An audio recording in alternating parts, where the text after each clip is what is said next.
This is my son James. This is Mrs. Slayton. Yeah.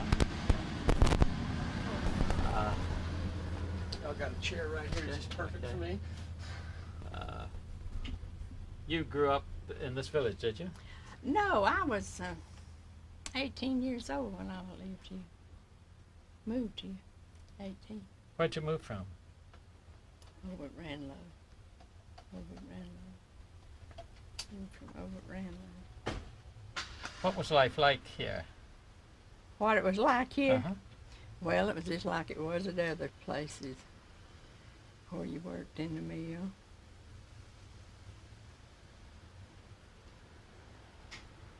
But we've been living here. I don't know. I never did have too much to do with people that lived here. Mm-hmm. And I don't know many people here at all since they sold this village. But you've sure got a pretty place now. Well, it's okay for me, I reckon. What time I live. Yeah.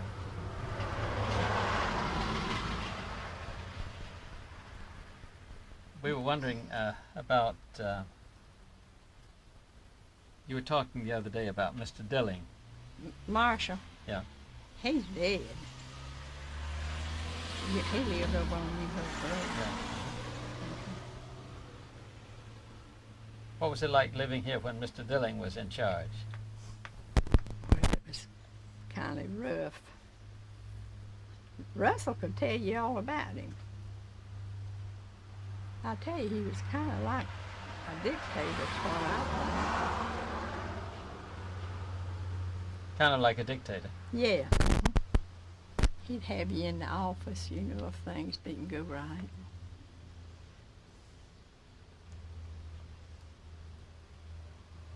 But after he left here, well, this other man, he came here, he was superintendent. He was a fine fellow, Hunter Cobble. Good fellow.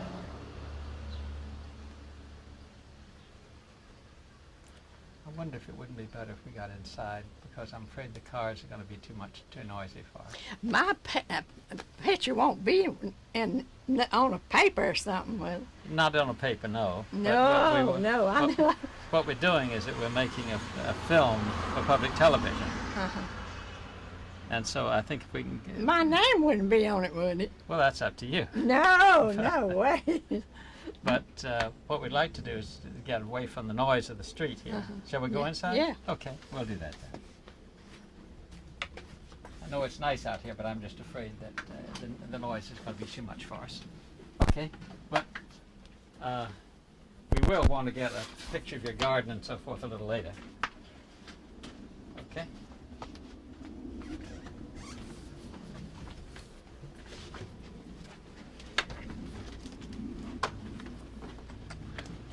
Why don't we go back to, would you mind if we sit in the kitchen here? That's okay.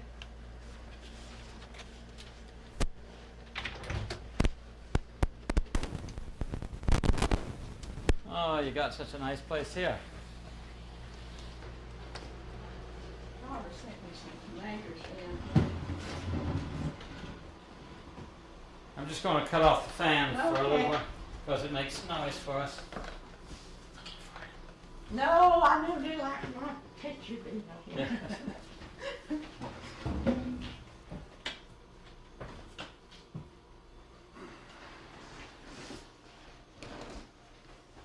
Did you ever work in the mill? Yes, you know, I told you about Yeah, tell me about it again. about how much I get. Yeah? Of course, now, I worked over here for 30 years, and then, but I'd worked in the mills before.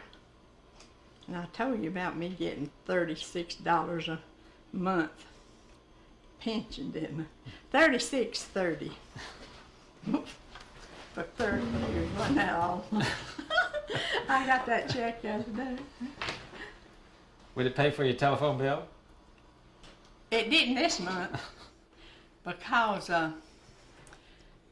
my brother-in-law said down yonder he'd been sick, you know, and Joe's husband had been sick, and I'd call and ask about him.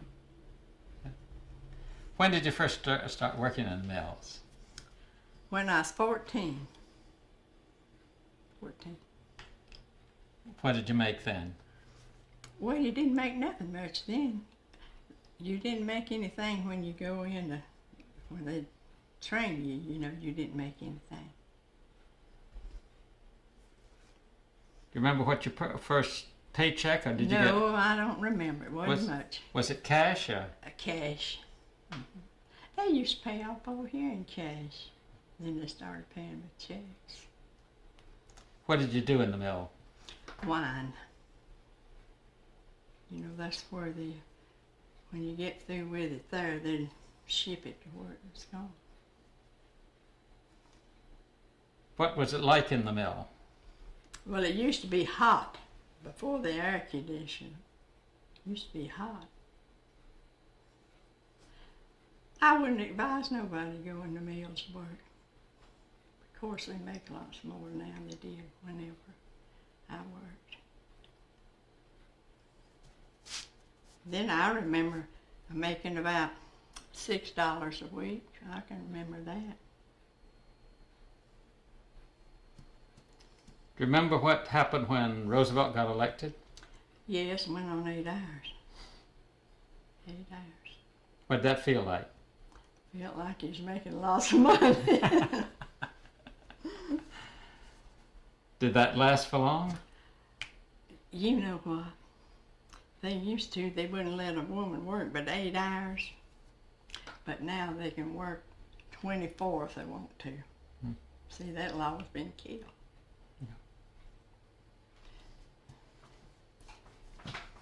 Now, when you worked in the mill after the Roosevelt came in, it cut from 12 hours or 11 hours, I guess, to 8.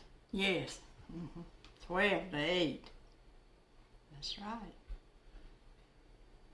I know my husband back then, I know he didn't get no raise because he was making $12 a week, 5 days a week. Wasn't that awful back then? Do you know why he didn't get a raise? Well, see, he was making $12. 32.5 cents an hour wouldn't be quite that much, would it? Or would it be that much? What kind of work did he do? Well, let's see.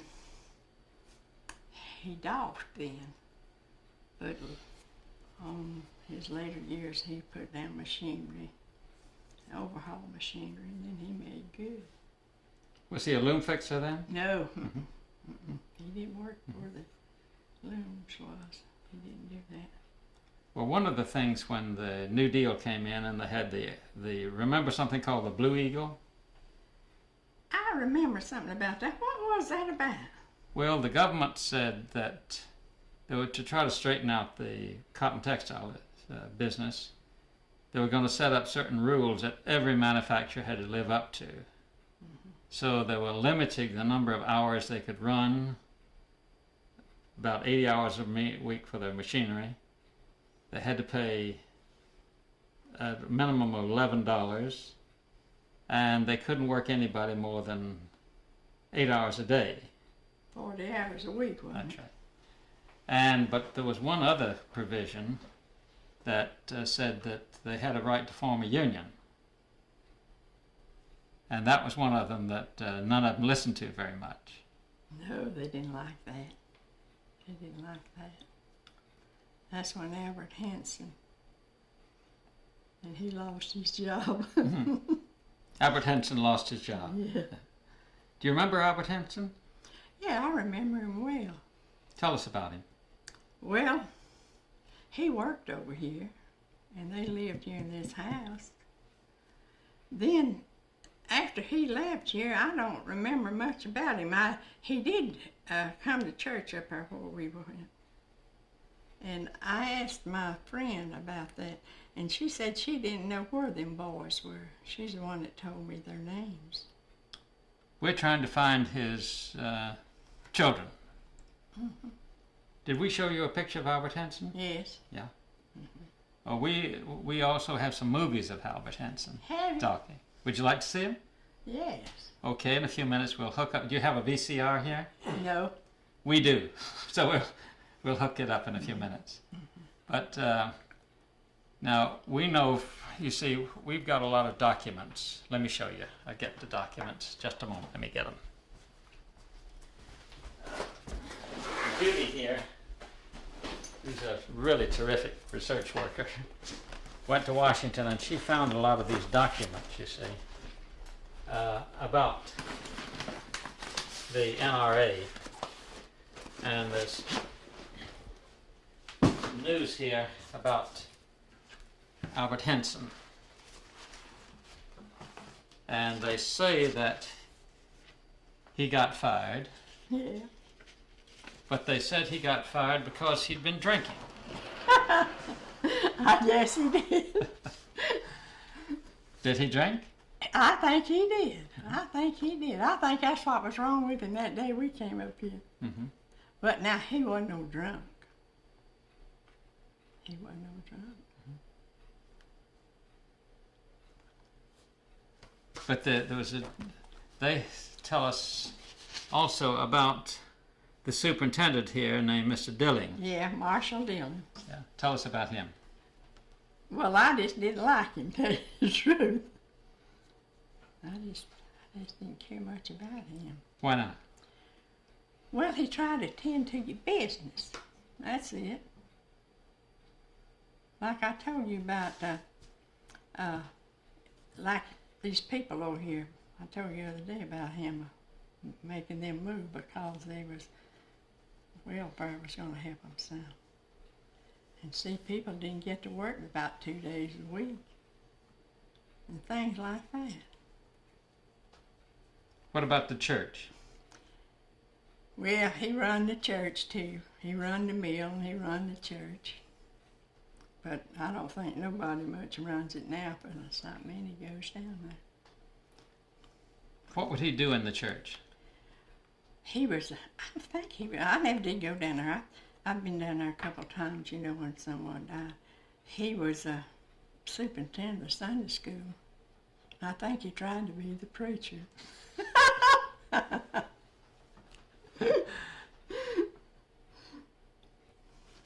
He's dead and his wife's dead. Now, in the document here, which comes from the U.S. Department of Labor, it says here, the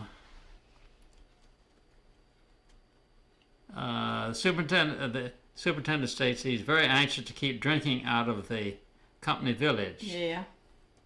He's a pronounced prohibitionist and seems to be a man of extremely conservative and narrow views. And he didn't like dogs here, and he didn't like chickens. He didn't like that.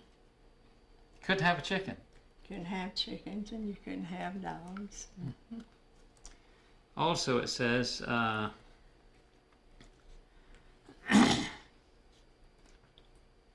we learned from an outsider these called King Dilling. You know, I never forget when the war was going on. Somebody went and put a notice up over in the mill and says, well, Hitler's not coming over here for Marshall Dillon won't let.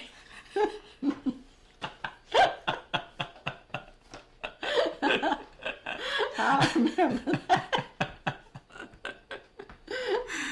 But they said, Did Russell tell you anything like this?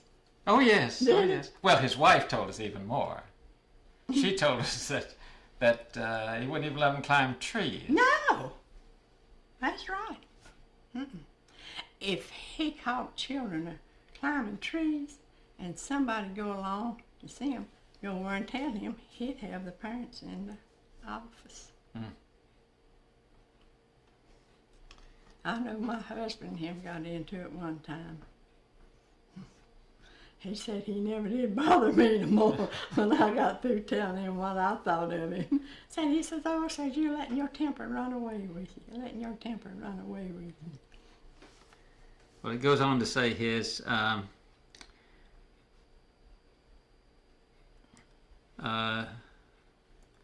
he has a marked inclination against union bargaining and altogether gave the impression of being an exceedingly tight and hard-dealing man. I learned that he built a church for the employees and required them to pay 25 cents a month apiece for its maintenance. Now, 50 cents. I know this man lived over here. He gave him 50 cents, but he didn't go down there. So he paid the 50 cents but didn't go to church. What he wanted, see, have money support the church, I guess. Mm-hmm. That old man knows we told that here right about his grave. Well, it's right here in the document from the National Archives. But Where did you get all that? Judy got it. Judy, just tell us where you got it. In Washington, D.C. at the National Archives, for every bit of legislation that was ever put out, there's an archive that holds all of that information. And basically what happened was mill workers all over the country who believed in the NRA and who wanted to see that the mills abided by the textile code and the 8-hour day and the 40-hour week, they basically wrote in when they felt like that the mill wasn't doing good by those codes and that the mill wasn't abiding by them. So thousands of workers wrote letters in, particularly after the big strike, because so many of them were discriminated That was up against. at that Loray Mill. No, the other big strike. Well, other ones. the general strike, sorry. The big strike was in Yeah. 29, and then there was a general strike in 34. Did you know a fellow named R.C. Thomas? No. He seemed to have been one of the people who helped the people in the mill to put in protests like this. I think he had something to do with the union. And this was a protest put in on November the 15th, 1934. These men are being held out of work because the superintendent said that they were guilty of violence during the strike, but there was none, and the company is trying to put these men out of the company houses. Do you recall any people who had to leave the village? But I do remember, them firing Albert and some more. I remember that. What happened to them after that? I reckon they went somewhere else and got them a job. But I will say he was a mean old fella. Mr. Dilly. Yeah, I'd say he was. Where did he live? You mean now? He's dead. No. Before well, it used to be a white house over in front of that mill over there, and so they tore it down. He bought him a house on New Hope Road. And his son lived in it, but he's married now and he's sold it. So they're all gone and spread out. Yeah, and the old man's wife's dead too. And Marshall Jr., his wife's dead, but he's married again. Well, what's kept you in the village here? Because I worked over here and I could just walk and we didn't have a car. I never did like it here, but I'm still here. I reckon I'll stay here till I die. I know my daughter in Greensboro, they have a nice home, and I told her, I said, well, I always wanted one. I didn't make the money to buy one. She said, Mama, said, that's home to me. And said, I'm not ashamed to tell nobody where I was born and was brought up. Was there, when you were growing up, was there any kind of feeling of difference between you and this mill village and the people in town? No. Where'd you do your shopping? Mostly at Belk's. Belk's. Sure. Now, we've heard in some other places, I know in Georgia we met people who said that they were kind of ashamed to be connected with the cotton mill, so when they went into town, they always got dressed up and everything. Well, I always dress up. Makes no difference where I go. If I go shopping or I go to my doctor, I always put on the best I have. Did you ever hear the term lint head? Yes. Yeah. I've heard that. But I never was called that. Why? I never was called that. How does it make you feel? Well, I don't know what I'd say to somebody who called me that. I don't know. But I tell you, some of the finest people I know is working in mills. Well, we've been seeing a lot of them who've lived through it, and I must say that they're living very well and seem all church people and all of that. Yeah. Yeah.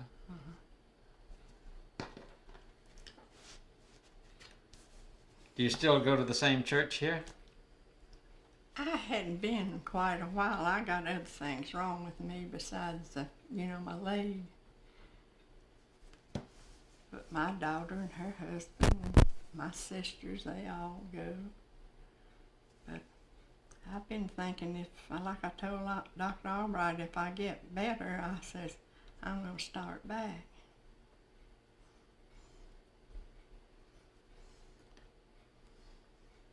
Now, you've lived here, so you lived in this house how long? Let's see, 58 years. I think it's 58 years, but we've lived here longer than that. 62 years. But then after my husband, after he got a car,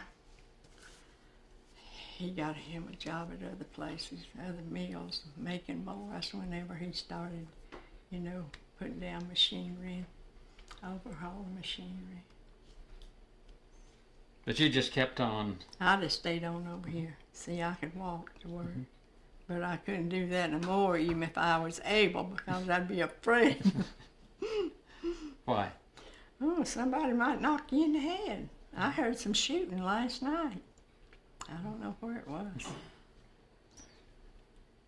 Well, back in the 30s, particularly around the time of this big strike that we're talking about, we've heard a lot of people talk about the stretch out. What do they mean by that? Stretch out, give you more work to do. Put more work on you and less same pay. That's to do that. Did that happen to you? Well, I always was on production. And some was on hour, by the hour. Did you ever hear of something called the Bedo system? No. That was a system that they use in some plants where they clocked you. They clock them over here now, but they didn't back when I worked. They didn't clock them. The woman was describing it the other day, said that it clock you when you took a drink, they clocked you when you went to the restroom, they clocked you when you ate, all of that. Well, now, they clock them over here when they go in at mornings. Mm-hmm. And that's when they do that. Yeah. But now they have, so many minutes to eat their lunch. Mm-hmm. Breaks, they have breaks. But back then, you didn't. You just eat when you had a chance. Mm-hmm. Excuse me. I'm getting some static. Okay, just if you. What was that about pound cake? What do you mean production? You were on production. That means you get paid for what you do. You made more money on production than you did by the hour. So you're paid by the piece or by the running foot or by the amount rather than just an hourly flat? Well, some was by the pound. Some was by the pound, and they'd doff this off, and put it in a box and a frame of it, and they'd pay so much for that. 13 and 14 cents.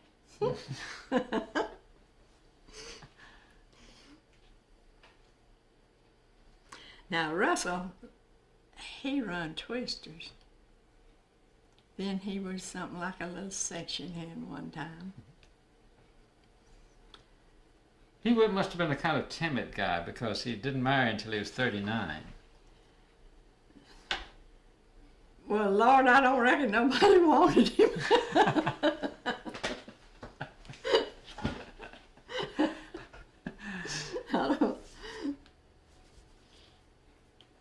Well, he was a good person, I'll have to say that.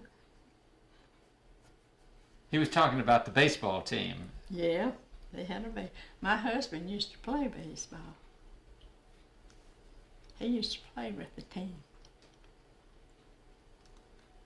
Did that give him some privileges? No, they just play. They just like to play. But most all the mills back then had, you know, ball teams. You go to all the games? No, I never did go to any of them. Why not? I never did care much about baseball. What did you do for amusement? Stay at home and work. And tend to my 3 children. Now you had 3 children and you also worked full-time in the mill. Yes. How did you manage that? Well, see, he worked at mornings. He worked 10 hours a day. And I had somebody to, you know, take care of him when I went to work, you see, till he got home. Who was that person? Well, Cleo Angeli was one of them. Then I had a black woman.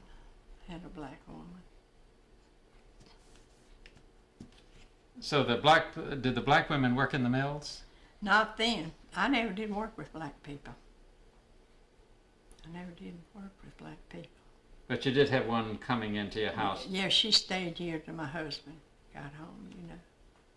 She lived down yonder. You know, they had a place down yonder for the blacks to live. Some of the men worked over here in the warehouse, the black men. What shift were you on? Second shift. So your husband was on the first and you were on the second. Mhm. Now, some people tell us that they didn't have to have babysitters, that neighbors looked after their children. Yeah, lots of people did. Someone, you know, worked like second and first. They'd have somebody to watch them, like neighbors. One of the things that puzzles me a bit, looking back on it, just like in my own family, my father's father had 14 children, and he had 4 children. I guess about the same thing happened. What did your grandparents have? How many children? Mm-hmm. I don't exactly know. Let's see. I think my dad's parents, I think they had 3 girls and 4 boys. I think that's how many they had. Then my mother, they had 2 and 4 girls. 6 in the family. And you had 3. 3. 3. So you had just less than half what your parents Yes, had. yes. But they all lived out on a farm. Why do you think that people had fewer children when they moved into the mills?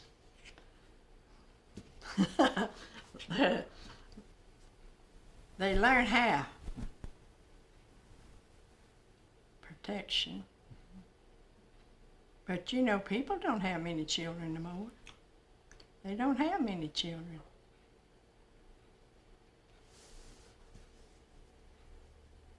Well, my daughter in Greensboro's got 3, and my daughter lives here's got 1. And my son had 1. They say they can't educate them. I ask that because when the manufacturers first recruited families to work in the mills, they used to go up in the mountains and look for big families. And then move them in, and they got, if they had 4 children of working age, they'd get a 4 or 5 room house. If there were fewer of them, they get smaller houses. Yes, that's right. Did that happen to your family? No. Now I know Rob said he went to work when he was 9 years old. Your husband? Yeah, 9 years old. 9 years old. You know, that was awful, wasn't it? That was awful. But you know, he could read. He could read better than I could. He could read, And he was good on arithmetic. How did you learn that? He had a book. And he went to night school, so.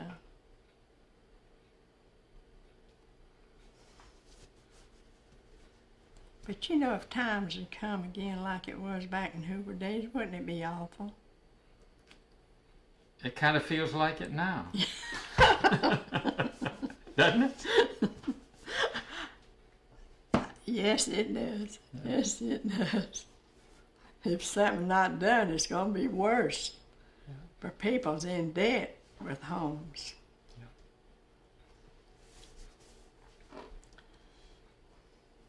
That's one of my worries now. Well, you remember when Albert Henson was around here Yes, I remember it. in the early 30s? Now, he was older than my husband, Albert Hanson was. I'm most sure he was. They were trying to form a union. Yeah. Did you hear anything about that? Well, I know when they'd go up here and have little meetings, you know, but we never was in that. Never was in that. You and your husband? Yes. Why not?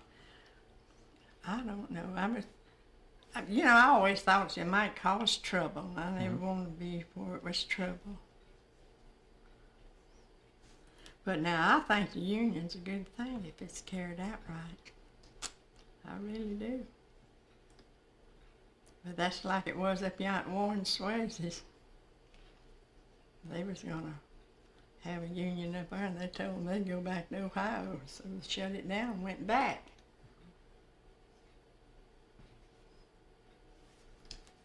Did Mr. Dilling warn you against the union? No, he didn't say nothing, but he'd find out that you went. He'd lay you off. How could he find out if you went? Tattletales. You know, it's always somebody wanting to tell something. Just like I was telling you about children, you know, climbing trees. He'd have them in the office, see somebody. He had pimps, that's what he had, pimps. And everybody knew who they were? The pimps. Well, there was some of them the boss men. Mm-hmm. Some of them was the boss men. Well, that's enough to make anybody afraid to go to a meeting. Yes, that's right.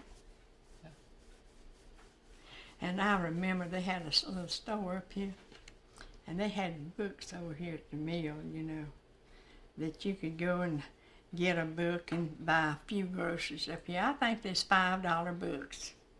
I think that's what it was. And, you know, the mills didn't run but a couple of days a week back then.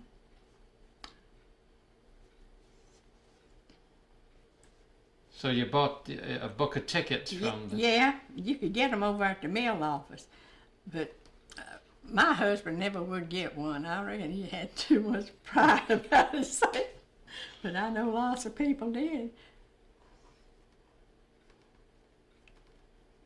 We've been looking for some of those books. Them are books? Yeah. Do you happen to have any around? No, I don't. I see you take them up there and they'd tear it out. Tear it out, you know. There wasn't no A&Ps and Harris Teeters and Winn-Dixie's and Bilos back then. Was that a company store? No, it wasn't. Mr. Cathy run that store, and he was a fine man. Was that building just up the hill? Yes. The same building? The same building. Same building. Russell used to work up there some. But eventually times got better after 8 hours come in.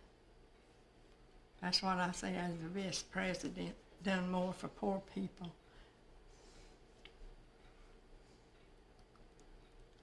You remember hearing Roosevelt on the radio? Yes, I remember hearing it. What did it sound like? I don't remember, but I remember seeing him. But I know he had an ugly wife.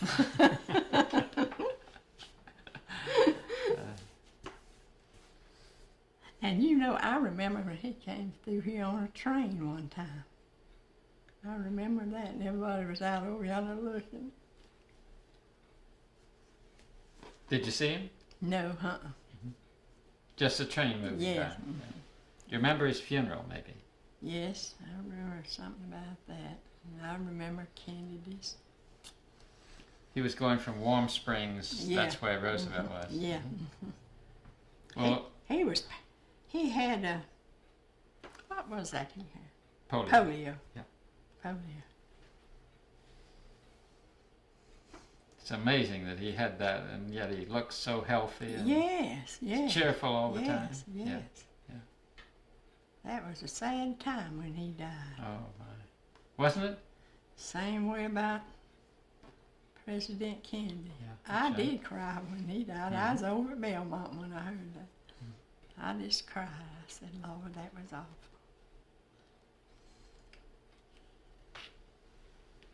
About Mrs. Roosevelt, Eleanor Roosevelt. Yeah, Did you ever read her column? no, She used to write a column called My Day. my day. Yeah. And this was syndicated, you know, in all the kinds of papers around. Yeah. And she took a great interest in working people. And that's why a lot of the women, cotton mill women, used to write her. Yeah, And we've just got hundreds and hundreds of letters written her.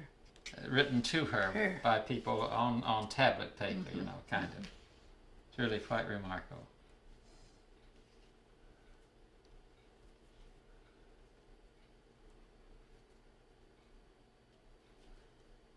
That's King Dillon in there. But that's what they called him. They called him that. And he'd come in to step out of his house across the road, and he'd come through every morning at 6 o'clock. And if he'd see something, you know, like a bobbin laying on the floor or anything, and, you know, they used to, they'd take a knife and cut that roping off. He'd fire you. I know that woman lived right over there, told me he called her one morning and said, boy, when I got through telling him, said he let out the door. What did he look like? Well, he was a nice looking fellow. He was black-headed, brown eyes, kind of olive skin. And his wife was a sweet woman. But I think he was the first superintendent, you know, to come over here. And he stayed here till after the war. Then Mr. Smyer hired this other man. Did you ever know Mr. Smyer? Well, I've seen him come through the mill a lot. And I still see him over at Kmart's when I go over there. I know Jill said she saw him over there last week. They were good people, them Smyers was. How old was he? Is he now? No, he's dead. Oh, yeah. But now, Fred Smyer, his son's still living. And he's got a boy. He's still living. But Fred Smyer's wife, first wife's dead, and he married again. But when Mr. Smyers used to come through the factory, your mill, what did you do? He was looking for everything he could. That's what he'd be looking for. He was a bossy old man. I wonder where he is, if he's bossy. Mr. Dilly. Yeah, I wonder if he's bossy.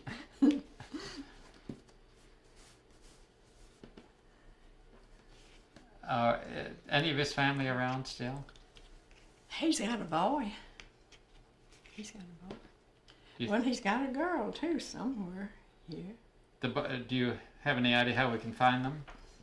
I don't know what that girl married a Todd. We'd like to see if we can get a picture of him. Do you have any pictures of the of the mill? I mean, of the people, the shifts, the people who work in the mill? No, I had one of, I think over here at Renlow, for Rob's brother was on it. And I said I was going to give that to his daughter. But you don't have one of the Smyers Mill. No. We just like to have a picture of Mr. Dilling if we could get it.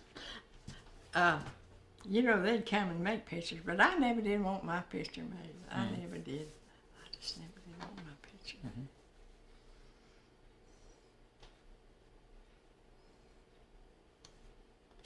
Okay.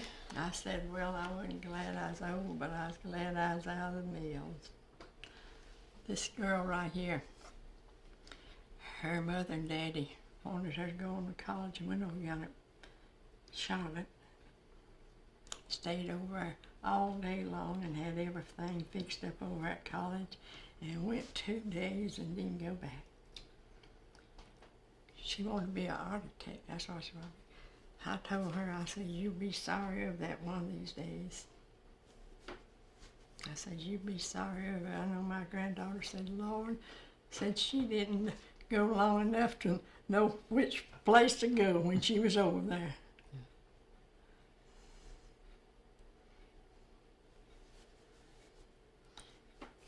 Well, it's a big switch if you've just been working and then you start going to school. I know I teach at New York University, and I can see students, particularly the young students, they come in, it's pretty, you get pretty mixed up. I tell you right now, young people better get a good education or they won't get no job. They won't get no job. That's the truth. But all my grandchildren's got good jobs, and I'm proud of them, proud of every one of them. When you first went into the mills, did they care how much education you had? So you write your name. They didn't care for nothing. Just so you could write your name? Well, and stay on your job and work. Stay on your job and work. But if my daddy had lived, I'd have never been in a mill. You know, it's lots of people like that. Lots and lots of people. I imagine that little Russell Clark went in the mill when he was young.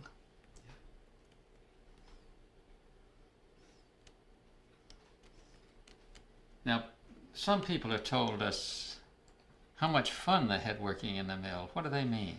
I don't know. I did hear my husband say one time. He said that they'd get in fight, little old boys in the mill said they'd get in fight and said run each other with a broom. I've heard him tell that. But you don't remember it being fun. No, no way, no way. You just stayed there and worked all day long. Come home at 12 and go back and work till 6. Now that's the way it used to be.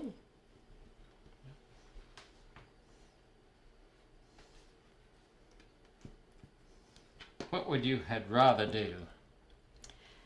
If I had to do over, I'd love to have a greenhouse. I've always said I'd love to have a greenhouse. For I love flowers. I love flowers. Well, you certainly have a beautiful, beautiful garden.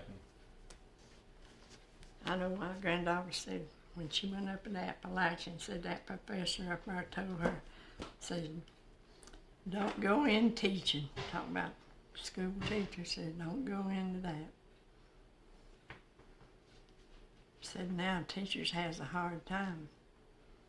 I have a friend, well, it's Jane's friend. She comes down here a lot, and she tells about how bad the children are. She teaches the 4th grade.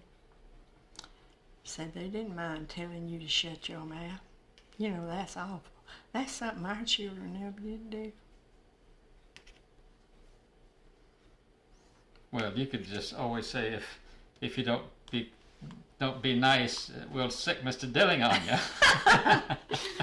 Jane, her 2 little old children, one's in the 4th grade, and Will will be in the 2nd. When they do anything, she makes them go to the room. And tells them stay back there till they can behave themselves. She said they're not back there but a little bit. They'll holler out there. I said, we're going to behave and be nice. But she said that she never had, and Jean never had whipped one of them, but they're good children. They behave themselves. Gotta reload. Okay.